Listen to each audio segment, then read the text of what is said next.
Hello once again, dear viewers. Now, as you know, our mission at James Gin is to make James Gin the gin of the people. So it follows that to achieve this, we should be selling it in the pub of the people. Now, I have a pub. I'm not referring to my pub. My pub is, with the best one in the world, a little bit posh. I'm talking about, of course, Wetherspoons. And some people take a dim view of Wetherspoons. I think it's a great institution because it keeps the idea of the pub alive.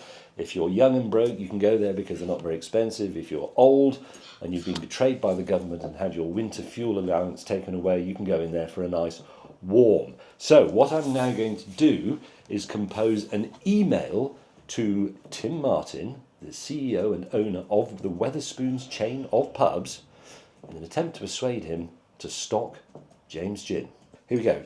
New email. We don't know his email address. By the way, I do know that Wetherspoons has a policy of allowing any employee to contact him with an email that's, I think begins, is it Ask Tim?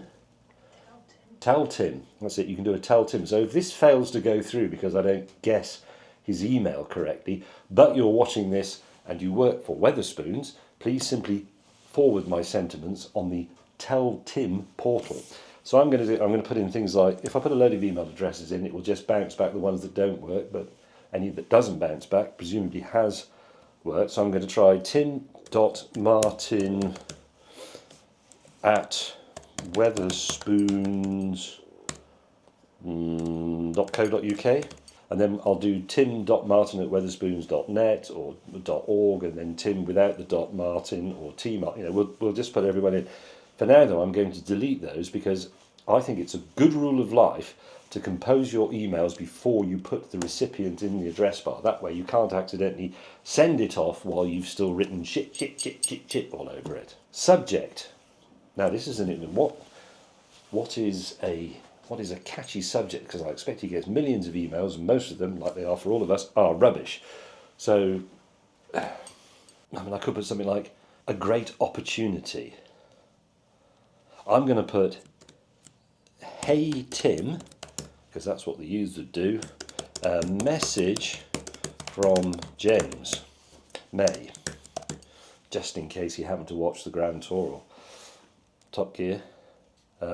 Dear Tim, I make gin, James Gin. It is the gin of the people. I better put that in inverted commas so he realises that that's a marketing strategy, not simply an opinion. Since you run the pubs of the people, it would make sense for you to stock it. How about a deal? If you like, and I don't doubt that. Sorry about my terrible typing, my bad arm is still hurting a bit, and it's also chuffing freezing in Lucy's bunker. If you like, and I don't doubt that you would, I can send you some to try at your leisure. Best, etc. JM. VP of Shelf Wobblers, James Gin. Shall I read that back? Gus and Lucy are both here, out of shot. Shall I read that back to you and you can tell me what you think of that? We can end up with an email by committee. Hey Tim, a message from James May. Subject, Dear Tim, I make gin, James Gin. It is the gin of the people, in inverted commas. Since you run the pubs of the people, it would make sense, incorrectly typed, for you to stock it. How about a deal? If you like, and I don't doubt that you would, I can send you some to try at your leisure. It doesn't need to say at your leisure, does it? That's ridiculous nonsense. I can send you some to try. Any other comments from my fellow vice presidents and executives? There are no wrong suggestions in this meeting, only constructive ones, and there are no problems, there are only opportunities. Lucy, any thoughts? Were you listening? Sounds good to me. Is that it? I'm now thinking, if I were Tim Martin, so I get millions of emails, I open this one, I've got to sort of grab him within a few words. Dear Tim, I make gin. Now, I bet he gets a lot of those, because there are a lot of small gin producers in the country and elsewhere. I know, it should be, Dear Tim, you sir, are making a dreadful mistake in your otherwise excellent chain of pubs. How's that? Yeah, that's better. That'll draw his attention. You, sir, are making a dreadful mistake in your otherwise excellent chain of pubs. You are not selling my gin, which is, in inverted commas, the gin of the people. Your pubs are, the pubs of the people, of which I approve. Not that he gives a shit, I'm sure. In fact, I'm going to cut that out because it's just extra words. Your pubs are the pubs of the people. This is an ideal, in inverted commas, pairing. Deleting all that other crap I wrote. If you would like to try my gin in advance of inevitably signing a deal with me, I would be more than delighted to send you some. I look forward to hearing from you. Best etc. JM, VP of Shelf Wobblers, James Gin. Shall I read it out and you can make your comments? Dear Tim, subject, hey Tim, a message from James May. Dear Tim, you, sir, are making a dreadful mistake in your otherwise excellent chain of pubs. You are not selling my gin, which is the gin of the people. Your pubs are the pubs of the people. This is an ideal pairing. If you would like to try my gin in advance of inevitably signing a deal with me, I would be more than delighted to send you some. I would send you some now, except you can't. No, I won't put that. I look forward to hearing from you. Best etc. JM, VP of Shelf Wobblers, James Gin. You like that, Lucy? Perfect. I feel this is a bit strong. You, sir, are making a dreadful mistake. But these people respect strength.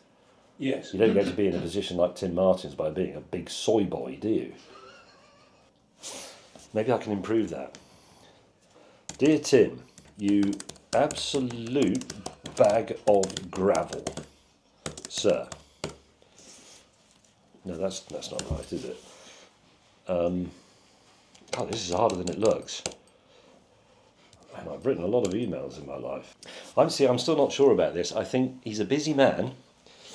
He probably doesn't like reading emails. Nobody does. I've got millions of unread emails in my inbox, and I've got thousands that I have read but haven't answered because it's just sort of boring.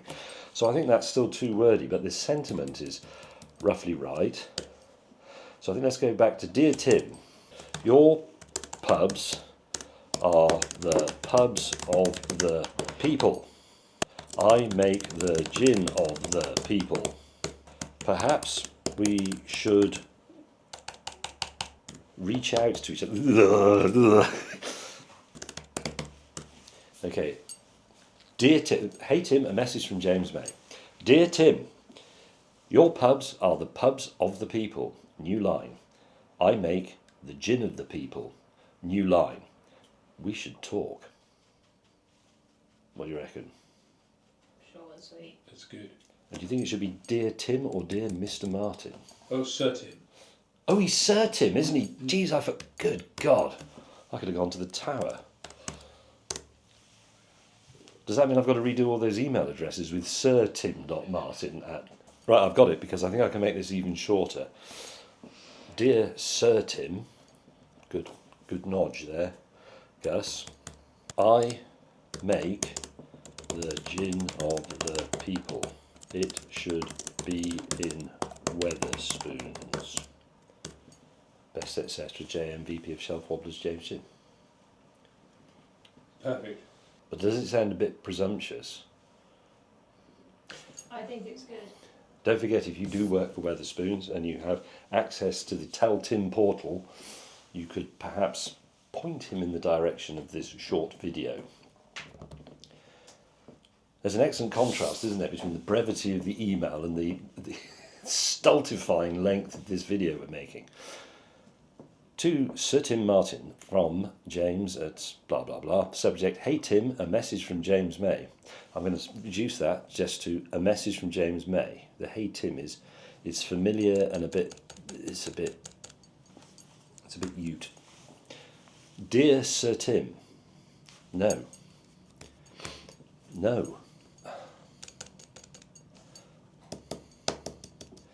Subject, message from James May. Sir, I make the gin of the people. It should be in spoons. What do you think? Yeah, that's good. Yeah, it's good. Is there anything else we could take out? No. Not best, etc., just best. And in fact, he's going to get confused by shelf wobblers because they don't have shelf wobblers in pubs. That's a supermarket thing. And we only gave me that title so that it might appeal more to the buyers at places like Tesco. So it now goes to Sir Tim Wetherspoon, blah, blah, blah, blah. Message from James May. Sir, I make the gin of the people. It should be in spoons. Best JM VP James gin. Great. Right. I hope you enjoyed that, viewers. It was a very, very creative process. And there is a lesson in this for all of you involved in business about how to get to the point and stop boring everybody. I shall now try and work out what Sir Tim Martin's email address is. And you don't need to see this. Thank you for watching. Call to actions. Nope.